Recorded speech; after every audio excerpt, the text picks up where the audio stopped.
Eu queria convidar os irmãos a abrir as suas Bíblias na carta de Paulo aos Gálatas.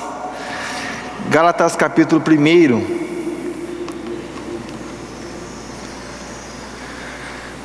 No verso 6 e 7 apenas.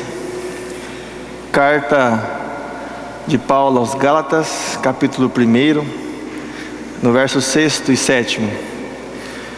Por mais que eu trabalhe com criança, hoje eu não vou estar com uma Bíblia grande como o Rodrigo na semana passada, mas estaremos falando da mesma essência que é o Evangelho de Cristo. Carta de Paulo aos Gálatas, no verso 6 e 7, diz assim: Admira-me que estejais passando tão depressa daquele que vos chamou da graça de Cristo para outro Evangelho, o qual não é outro, senão que há alguns que vos perturbem e querem perverter o Evangelho de Cristo. Só até aí. Eu não vou ler o texto todo, mas eu quero fazer algumas considerações com vocês esta manhã. E o nosso tema é o outro Evangelho. Nós estamos terminando hoje, encerrando a série A Essência do Evangelho. Eu de manhã e o pastor Fernando à noite. E o meu desejo é que você de fato entenda a essência do Evangelho. E não o que o Evangelho faz, mas de fato o que é o Evangelho. E Paulo aqui em Gálatas, ele está após uma viagem à região de Gálatas, na Galácia. Paulo e Barnabé estão voltando para Antioquia da Síria. E Paulo e Barnabé, quando eles estão voltando, chegam a Antioquia da Síria, eles recebem notícias de que judaizantes convertidos lá na região da Galácia estavam pervertindo o evangelho a qual ele estava pregando. Judaizantes, eles estavam pervertendo aquilo que Paulo pregou, estavam distorcendo o evangelho da graça. E Paulo, ouvindo essas coisas, ouvindo essas questões, Paulo escreve essa carta para os Gálatas. Interessante que esses judaizantes, eles não estavam apenas distorcendo o evangelho da graça, mas sim estavam colocando em xeque o apostolado de Paulo. Porque para eles apenas Pedro, Tiago, João tiveram com Jesus, e de fato eles eram apóstolos, e Paulo não esteve. Então os judaizantes começaram a colocar algumas sementinhas no coração dos convertidos da comunidade de Gálatas, dizendo que o evangelho, que a graça não é graça de fato, que precisa de algumas coisas além da fé para conquistarmos. E além do mais, falando que Paulo não era de fato um apóstolo. É interessante que no versículo 1, Paulo já começa a sua explanação à igreja de Gálatas dizendo: Paulo, apóstolo, não da parte de homens, nem por intermédio de homens, mas por Jesus Cristo e por Deus Pai. Paulo já começa combatendo e rebatendo essas críticas que esses judaizantes estavam tendo contra ele. E Paulo continua na sua explanação, na carta. Paulo, ele percebe que a comunidade de Gálatas estava com essas questões colocadas pelos judaizantes, essas questões que esse outro povo estava colocando para a comunidade, estava trazendo caos para a igreja de Gálatas. E em Gálatas 2, no verso 11 e 14, diz assim: Quando porém Cefas veio a Antioquia, resisti-lhe face a face, porque se tornara repreensível. Com efeito, antes de chegarem alguns da parte de Tiago, comiam com os gentios. Quando porém chegaram, afastou-se e por fim veio a apartar-se, temendo os da circuncisão. E também os demais judeus dissimularam com ele, a ponto de o próprio Barnabé ter se deixado levar por disseminação deles. Quando porém vi que não procediam corretamente segundo a verdade do Evangelho, disse Cefas, na presença de todos, se sentindo sentindo tu judeu, vives como gentil e não como judeu, porque obrigas os gentios a viverem como judeus. O que isso quer dizer? Estava tendo uma confusão na igreja de Gálatas. Está tendo um caos. Imagine o lado direito da igreja encontra o lado esquerdo. Aqui são judeus, aqui são gentios. Esse grupo não fala com esse grupo. Está acontecendo isso. E Paulo está escrevendo, rebatendo tudo isso. Interessante que Paulo aqui está diante dessa situação de distorção da verdadeira mensagem do Evangelho. Os judaizantes que não gostavam e o perseguiam, estavam afirmando que a fé em Cristo não era suficiente. Que a fé em Cristo não era suficiente. Isto é, eles deveriam acrescentar algo mais além da fé. E qual era esse algo mais? A obediência à lei de Moisés. E os convertidos dessa comunidade estavam se deixando levar por essas doutrinas. Estavam se deixando levar por essas questões, a qual Paulo combateu. E aí Paulo está diante disso. Esse outro evangelho pregado para a igreja de Gálatas. Esse outro evangelho. E esse outro evangelho, ele tem duas questões interessantes. No verso 6, o termo grego para outro é héteros, que significa outra espécie de evangelho diferente da essência. E no verso 7, o outro evangelho que Paulo cita é elos no grego, que é o evangelho da mesma espécie. Isto é, o evangelho verdadeiro, o evangelho de Cristo. Então Paulo pregou o evangelho de Cristo no verso 7. Enquanto esse outro evangelho pregado por esses judaizantes era um evangelho que não fazia parte da essência, não vinha de Cristo, mas sim vinha dos homens. E esse outro evangelho tinha duas vertentes que estavam contaminando essa comunidade. Primeiro era esses judaizantes, né? A principal, talvez. Então eles diziam que a lei era importante, que nós cremos sim, nós cremos em Jesus, mas para obtermos de fato a salvação é preciso seguir as leis que Moisés deixou. Eu preciso cumprir esses mandamentos. E normalmente esses judaizantes, eles vinham do farisaísmo, que era qual Paulo também fez parte. E eles colocavam isso, e aí abria esse sistema de boas obras para a salvação, ou pelo menos o rito da circuncisão. Quer dizer, a morte de Jesus, a ressurreição de Cristo não bastava apenas. Essa era a linha desses judaizantes que estavam ali contaminando Gálatas. E uma segunda vertente que estava contaminando os Gálatas eram de alguns supostos convertidos do paganismo puro. Eles tinham uma grande influência grega. Então eles diziam o seguinte: eles pervertiam a doutrina da graça e que viviam no sistema de libertinagem. Como isso? Para eles o corpo físico vai morrer, então não se preocupa com ele, o importante é a alma. Isso quer dizer que eu posso fazer o que eu quiser com o meu corpo, porque a hora que eu morrer, isso aqui vai virar pó, e a alma vai entrar no estado de santidade.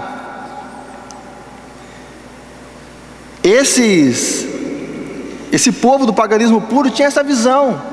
Então, de um lado, os judaizantes falando de lei, e do outro lado, esse paganismo puro, dizendo: não, faz o que você quiser com o corpo, vá lá, faz o que você quiser, porque quando você morrer, afinal, seu corpo vai virar pó, e a sua alma vai entrar no espírito de santidade.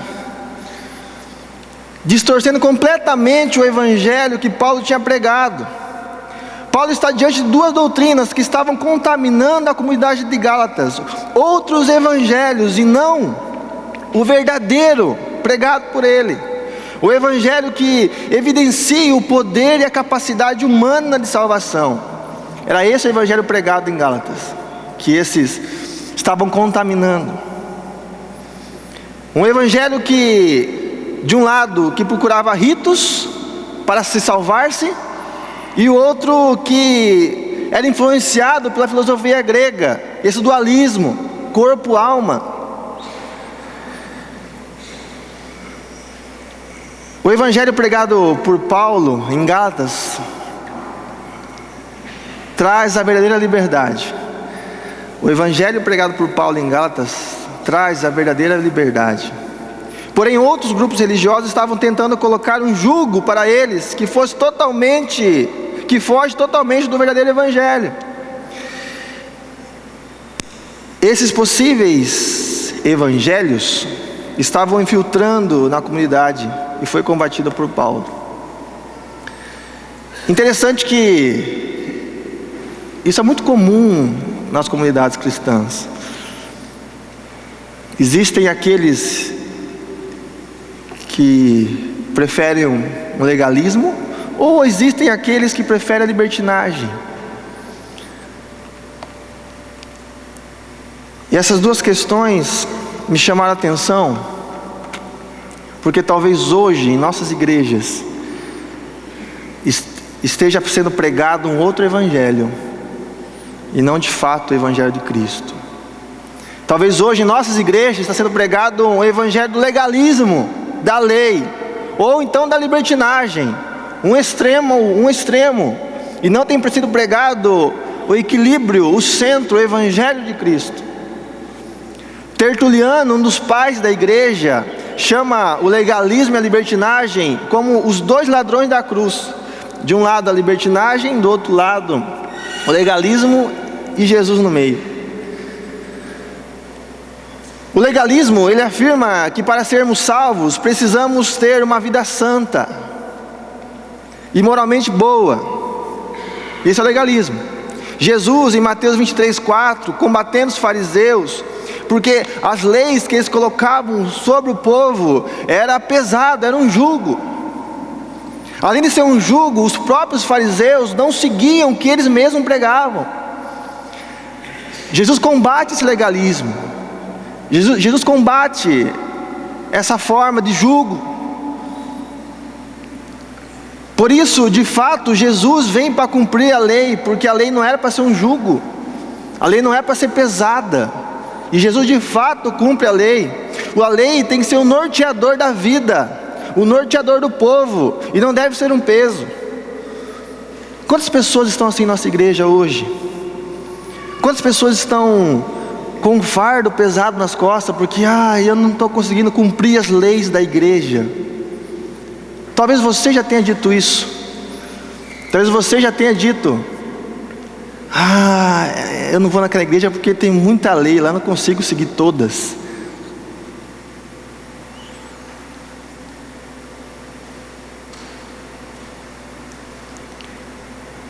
Isso é um outro evangelho, gente.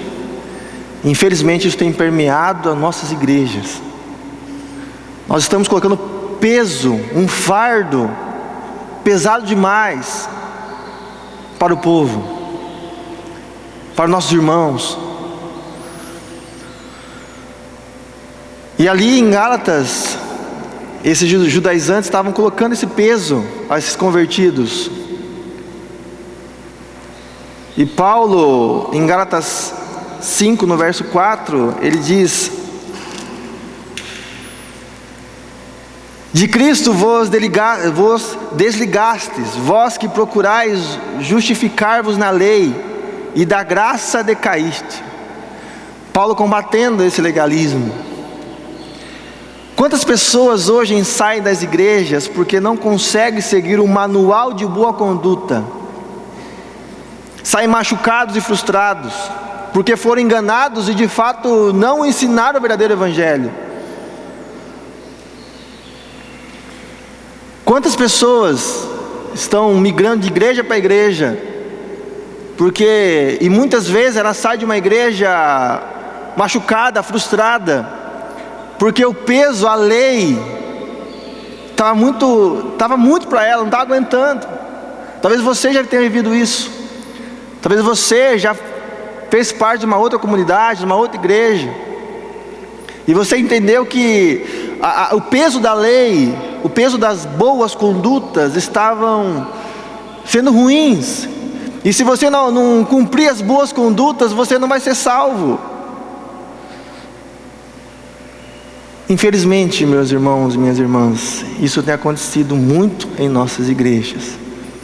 Você quer ser salvo? Então vem para a igreja, faça isso, né? Está quase igual às leis dos judeus, 600 leis para serem cumpridas. Isso de fato é o evangelho para a salvação? Isso de fato é o evangelho de Jesus Cristo para salvar-nos da morte? Portanto, gente, aquele que vive no legalismo, vive uma mentira para si mesmo e para o próximo, e de fato tem criado um outro evangelho.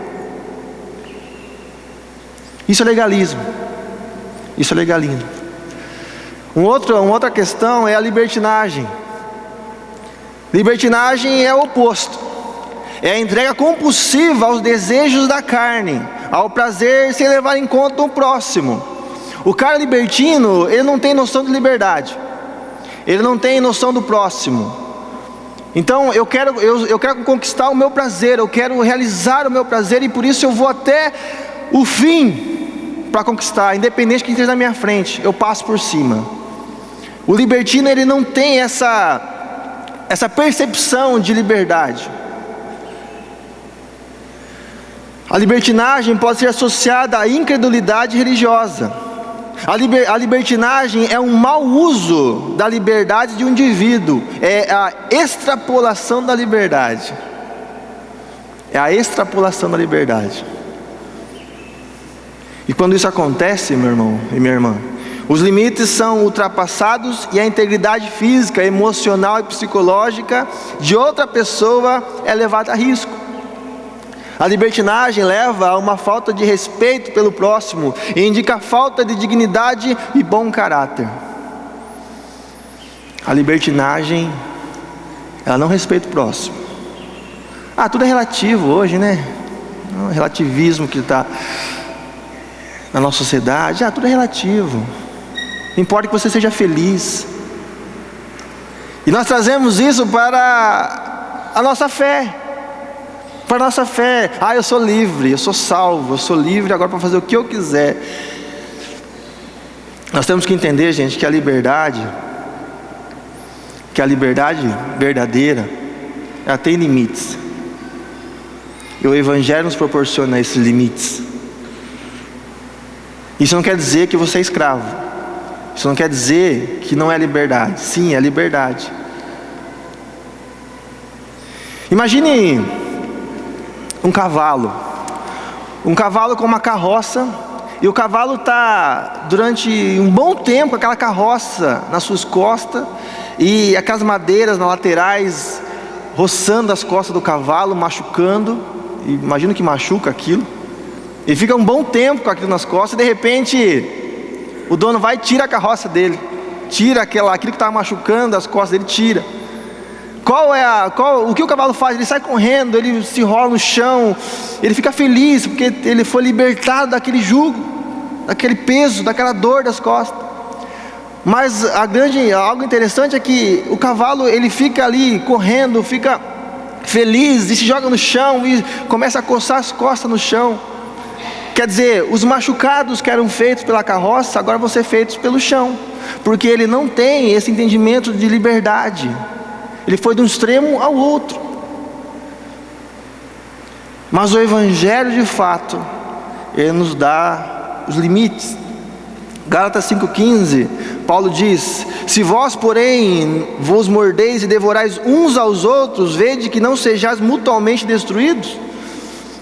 Paulo está combatendo esse outro evangelho, porque esse povo que cria nessa libertinagem estavam machucando um ao outro, estavam destruindo uns aos outros.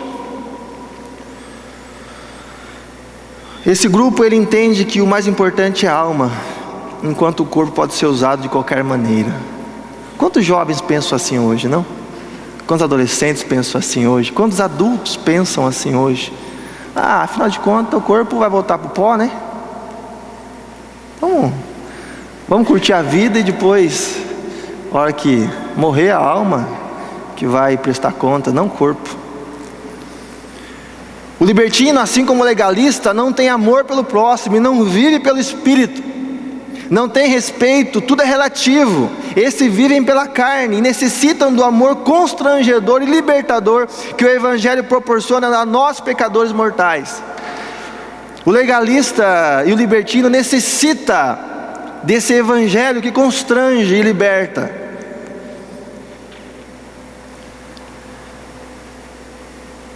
E Paulo combate essas duas vertentes. E esse evangelho que Paulo prega é o evangelho da liberdade.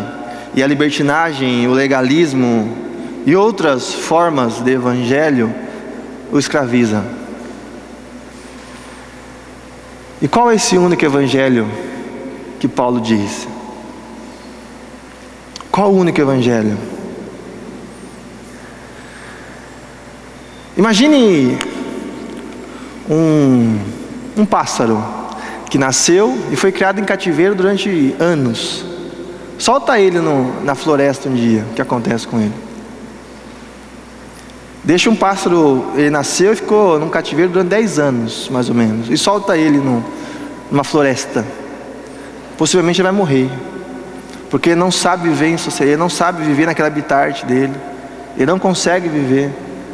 Ele não consegue, ele possivelmente ele não vai saber voar, algum bicho vai pegar e vai comê-lo. E muitas vezes nós somos assim. Quando nós entendemos, ou supostamente entendemos, que nós fomos salvos, que nós fomos trazidos da morte para a vida, nós achamos que estamos livres de fazer tudo o que quisermos. E aí nós somos igual a esses pássaros. Nós saímos para o mundo sem rumo, sem noção e acabamos morrendo. Mas a graça do Evangelho, a maravilha do Evangelho, que o Evangelho nos dá norteadores para que nós não se autodestruirmos, para nós não se perdermos. Jesus não faz as coisas pela metade. Ele não faz pela metade. Jesus, ele nos liberta. Jesus nos dá vida, nos liberta do jugo da escravidão e nos dá um norteador. Mas muitas vezes esse norteador, nós confundimos esse norteador para a salvação. Ou esse norteador, ou essas leis, eles são após a minha e a sua salvação. E muitas vezes nós confundimos essas coisas. Filipenses 1,6 diz: estou plenamente certo de que aquele que começou a boa obra em vós há de completá-la até o dia de Cristo Jesus. Isto é, a obra que Jesus fez em mim e em você é nos trazer da morte. Porque todos nós estávamos mortos. Todos nós estávamos mortos pelo pecado. Nós não tínhamos acesso a Deus. Nós não tínhamos vida eterna. Você e eu estávamos mortos. Mas Deus, diante da sua retidão, sua justiça e seu amor, a sua retidão de não nos aceitar como pecadores, ou como diz o David Nicholas no seu livro, como criminosos, e diante da sua justiça Ele nos castiga, mas diante do teu amor Ele nos dá um substituto. É esse o verdadeiro Evangelho. É este o único Evangelho. E quando nós cremos na ressurreição de Cristo, de fato, nós somos salvos. Nós somos salvos. E a partir daí começa esse processo de sermos moldados à vontade de Deus. essa boa obra que começou em Cristo, Ele dá continuidade agora. E aí quando nós olhamos em Gálatas, no 5, nós vemos a obra da carne e o fruto do Espírito. Porque você, quando crê em Jesus, você quando entende a salvação na ressurreição de Cristo, logo você tem o Espírito Santo. E esse Espírito Santo vai te levar por caminhos corretos, vai ser o norteador da sua vida. Mas isso é posterior à salvação. Você não faz isso para obter salvação. Há uma grande diferença e nós confundimos essas questões. O Evangelho e seus resultados são implicações que precisam estar cuidadosamente relacionados entre si, mas não podem ser confundidos e separados. Martim Lutero, ele diz o seguinte: somos salvos só pela fé, mas não uma fé que permanece só. A crença no verdadeiro Evangelho sempre e necessariamente nos levará a boas obras, porque afinal de contas Deus nos amou primeiro.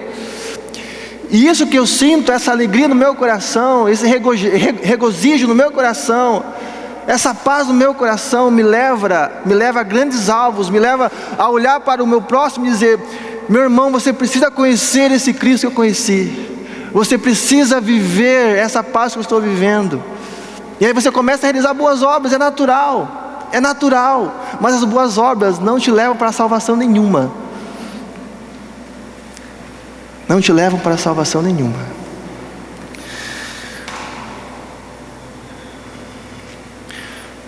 O verdadeiro Evangelho é aquele que é revelado por Cristo, por meio do Espírito Santo.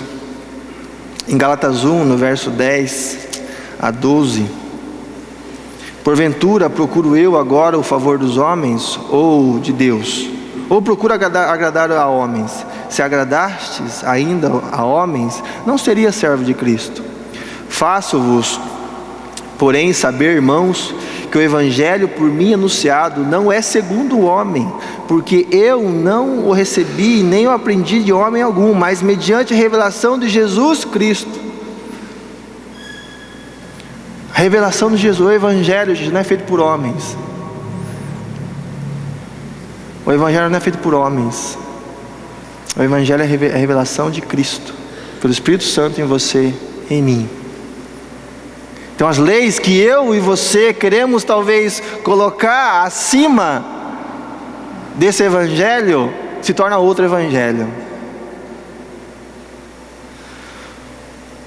E esse Evangelho revelado nos traz vida através da graça. Aqui em Gálatas, tanto judeus quanto gentios, eles, quando entendem esse Evangelho, eles são levados a um novo sentido da vida. E assim vale para mim e para você hoje. Quando nós cremos nesse verdadeiro Evangelho, nós somos levados a um novo sentido das nossas vidas. Após crermos na ressurreição de Cristo, a cruz leva-nos a uma vida de sentidos, realçando o amor e a comunhão. Paulo lembra em Gálatas 3, no verso 6 e 18, que Abraão conheceu esse Evangelho. Eu confesso que quando eu li esse texto, falei: nossa, que interessante. E o texto diz, capítulo 3 de Gálatas, versos 6 a 18, diz assim: e o caso de Abraão, que creu em Deus, isso lhe foi imputado para a justiça. Sabeis, pois, que os da fé e que são filhos de Abraão, ora tendo a Escritura previsto que Deus justificaria pela fé os gentios, prenunciou o Evangelho a Abraão: em ti serão abençoados todos os povos da terra. O Evangelho não faz separação. O Evangelho não diz tem gordo ou magro, rico ou pobre. A salvação, o Evangelho não diz isso. A promessa de Deus para Abraão: em ti serão abençoados todos os povos, tanto judeus quanto gentios. E Paulo relembra isso aqui em Gálatas.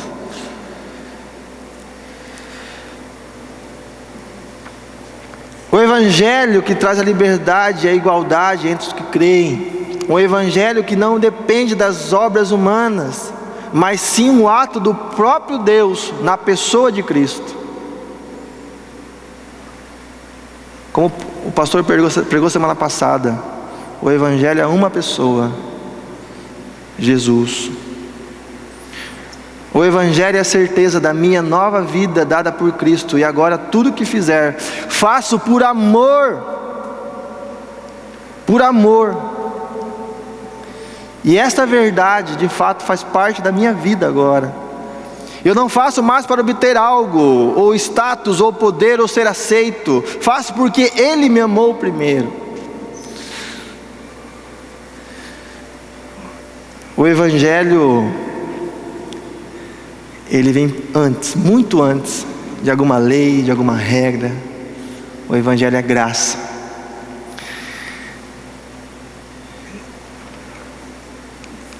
Eu quero... Deixa eu passar os slides, muito bem. Quero concluir fazendo algumas perguntas. Quantos evangelhos existem em nossas igrejas? Ou então, quantos evangelhos nós ouvimos? Quantos evangelhos nós pregamos? Quantos evangelhos nós praticamos? Ou quantos evangelhos nós cremos? Só aqui tem 4 evangelhos: aquele que ouvimos, pregamos, praticamos e cremos. E muitas vezes nós fazemos isso. Nós ouvimos o evangelho, praticamos outro, e falamos outro, e cremos em outro. São outros evangelhos, gente. O evangelho é um só, é o único. Por diversas vezes nós colocamos Deus como um grande monarca, ou mesmo um tirano terrível, um credor, um juiz severíssimo, de tal modo que para escaparem desta ira, teriam que se esforçar ardilosamente para obter a salvação. Isso é outro evangelho, gente. Ou então nós realizamos boas ações, esperando conseguir tijolinhos no céu. Isso é outro evangelho. Ou frequentamos uma igreja todos os domingos, praticamos os ritos, orações, jejuns, leituras, trazemos os dízimos, esperando que a nossa salvação seja confirmada. Isso é outro evangelho. Ou quando queremos adaptar o evangelho às situações que nos convém, isso é um outro evangelho. Talvez hoje você seja levado por qualquer outro evangelho que não seja o evangelho das boas e das más novas. Possivelmente é porque você tem confessado somente pela boca que Jesus é o Senhor, mas de fato não tem crido com seu coração que Ele ressuscitou dentre os mortos. Paulo em Romanos, no capítulo 10, no verso 9 e 11 diz: se com a tua boca confessares Jesus como Senhor, e em teu coração credes que Deus o ressuscitou dentre os mortos, serás salvo. Porque com o coração se crê para a justiça, e com a boca se confessa a respeito da salvação. Porquanto a Escritura diz: todo aquele que nele crê não será confundido. Talvez esteja faltando evangelho no nosso coração, gente. Talvez nós falamos: eu creio em Jesus. Será que de fato do nosso coração esse Jesus é verdadeiro? Será que de fato em nosso coração essa ressurreição de Cristo faz sentido? Porque se não estiver aqui dentro, nós somos confundidos por qualquer outro evangelho que seja pregado para nós. Por muitas vezes nós ouvimos distorções sobre o verdadeiro evangelho da graça, e infelizmente nós seguimos esses pensamentos. Existe apenas um evangelho, e este que Paulo pregou e que se perpassa séculos e séculos, dando sentido à nossa existência. O único e verdadeiro evangelho é o poder de Deus para a salvação de todos os que creem. É aquele que nos revela quem somos de fato e quem seremos ao crermos na ressurreição de Cristo. Porque todos nós nascemos mortos. Romanos 5,12 diz: portanto, assim como por um só homem entrou o pecado no mundo, e pelo pecado a morte, assim também a morte passou a todos os homens, porque todos pecaram. Você e eu, nós estamos mortos. Como que um morto pode fazer alguma coisa? Nós não podemos fazer nada para obter salvação, meu querido, minha querida. Somente a graça de Cristo. Só a intervenção de Jesus Cristo. E a partir daí, nós vamos, de fato, através do amor, transmitir com as boas obras esse verdadeiro evangelho da graça. Quantos evangelhos você tem crido? Quantos evangelhos você tem vivido? Eu desafio você a esta manhã a falar para Jesus, pedir perdão primeiro para Jesus. Me perdoa, Pai, porque eu tenho vivido um outro evangelho, ou porque eu tenho colocado um jugo muito pesado nas costas dos meus irmãos, com leis e mais leis e mais leis, e de fato não tenho pregado o verdadeiro evangelho da ressurreição de Cristo. Vou passar um vídeo rapidinho para vocês. Esse vídeo possivelmente foi feito por uma igreja batista, mas ele mostra o que de fato o outro evangelho faz. Nos mata. Pode soltar. Está em inglês, tá? Então está a legenda.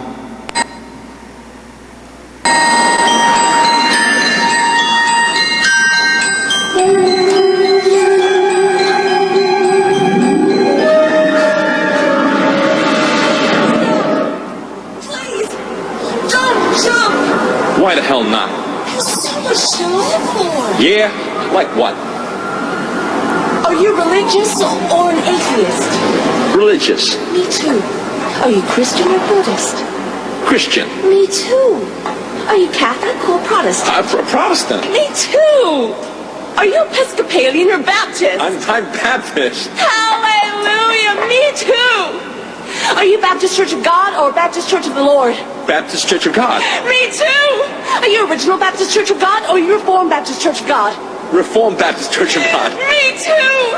Are you Reformed Baptist Church of God Reformation of 1879 or Reformed Baptist Church of God Reformation of 1915? Reformed Baptist Church of God Reformation 1915. Die, you heretic scum! Muito bem, gente. O outro evangelho faz isso com a gente.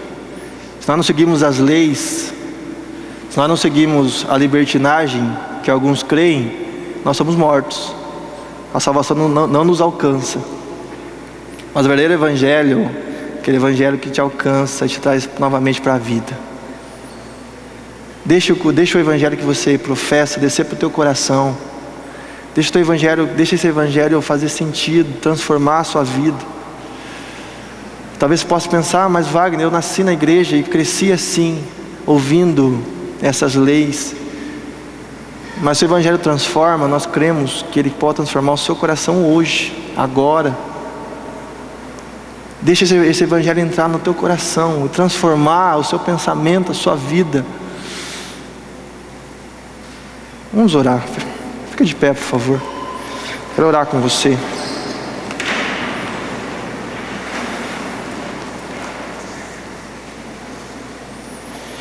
Feche teus olhos.